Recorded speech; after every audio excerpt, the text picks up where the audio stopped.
All right. Well, welcome to our Get Lit podcast, Literacy and Technology. My name is Dr. Jennifer Miller-Ray, and I am super excited for our guest today, Kat Rivers, who is the McNair Scholars Grant Director.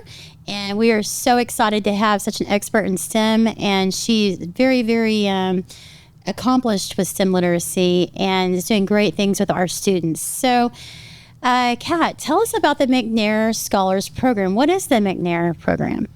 Okay, so the McNair Program actually was devised by McNair. He was on the shuttle that exploded, and so when he died, his brother and a senator got started, and they wanted to do a program to help get students that don't have, people in their family, first generation, to help them go to grad school or go into the sciences and everything.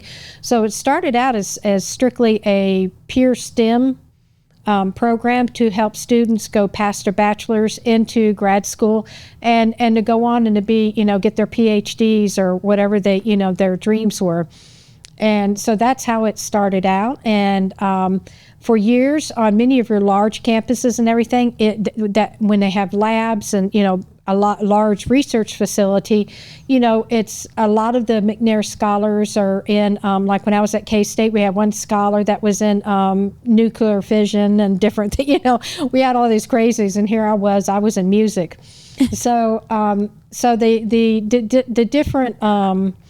Now it's gotten to where that we have students from music and literature and but it's still hard STEM, chemistry and biology, geology. Here at Saul Ross, we have, we can go, I can tell you more about that, but more about what the program is. What it does is it helps students understand.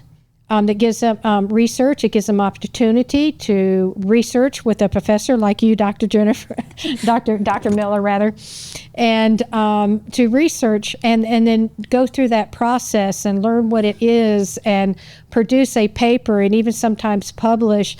And then they get to go to these conferences, and all of a sudden they're like, wow, I can do this, or you can research that. Every time I go to a conference, I'm amazed at, they're doing research on that.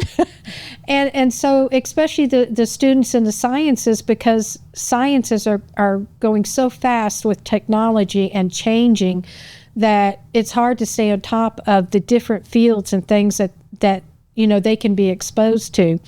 So McNair helps expose them to that, gets them excited about it. They learn that, hey, I can go on to grad school. Oh, there might be and even a grant or something out there for me to go do this. With students in education, it helps, for instance, your noise scholars and everything. It helps in other different grants, because our program, we help them with like applications and everything. We help facilitate, get them meet up with mentors. Then we can pay for the research items that they need. We also help with them going to conferences. We pay for their hotel, we pay for their travel, we pay for their registration. Only thing we don't pay for is if they want to come back with that cute little, knick-knack or T-shirt. They have to pay for that, but we pay for everything else. What an amazing opportunity for our students, and so they can be any major to learn more about STEM. And I love that we have a STEAM approach with it. And are you finding that that this is attracting more students into STEM who may not have thought about a STEM career? Actually, yeah. I'll have students that will change. They'll have one idea that they're thinking about. I've had one student that was actually I now have two that were really interested in just kinesiology, but they've gone. Both of them are going the medical school route. Wow, that's wonderful. Yeah, and the other thing is we do give them a stipend, $2,000 stipend to help them out, and that of course that helps, especially now. But so how does the McNair program help improve STEM education? Because really our Get Lit podcast is about literacy in STEM, literacy in technology and science. So how does this program help improve STEM education, or the pipeline of STEM education?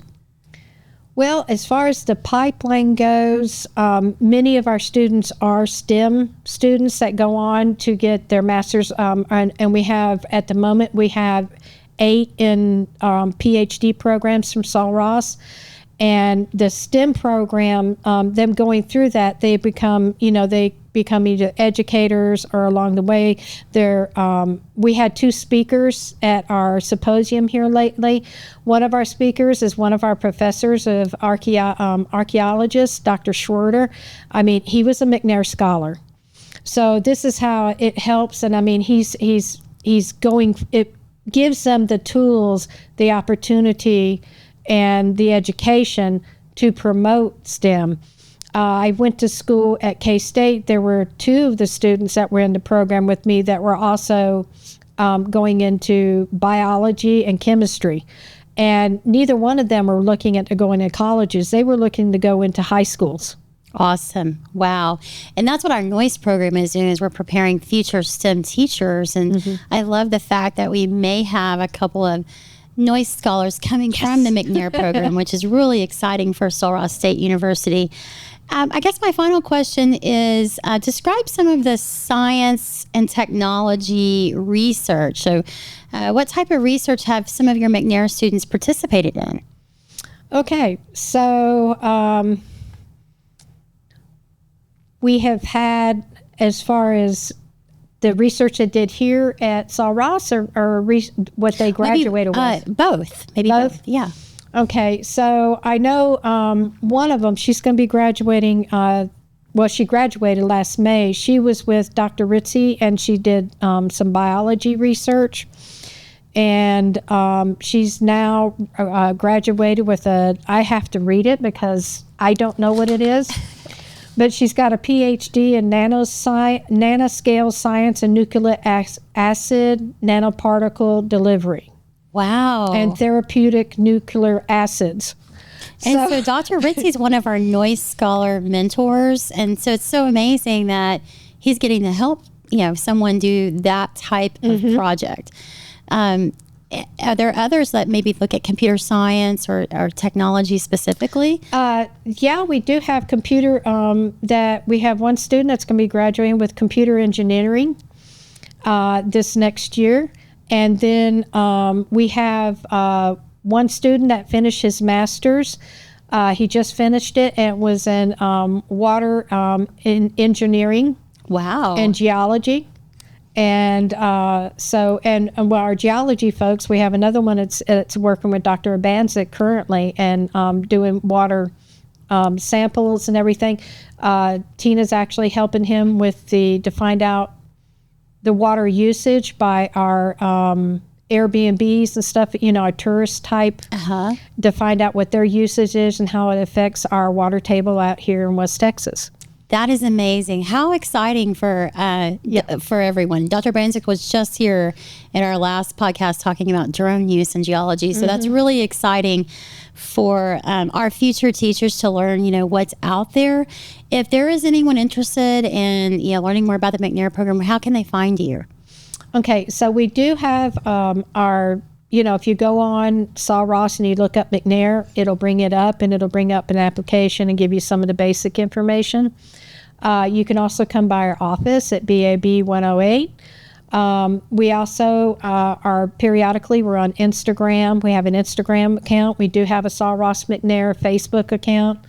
And but we're around. Ask your professors. I mean, if you're a student, because most of the professors are aware that we do have a program. And you're accepting applications now? We are accepting applications right now until hopefully our deadline is May 2nd.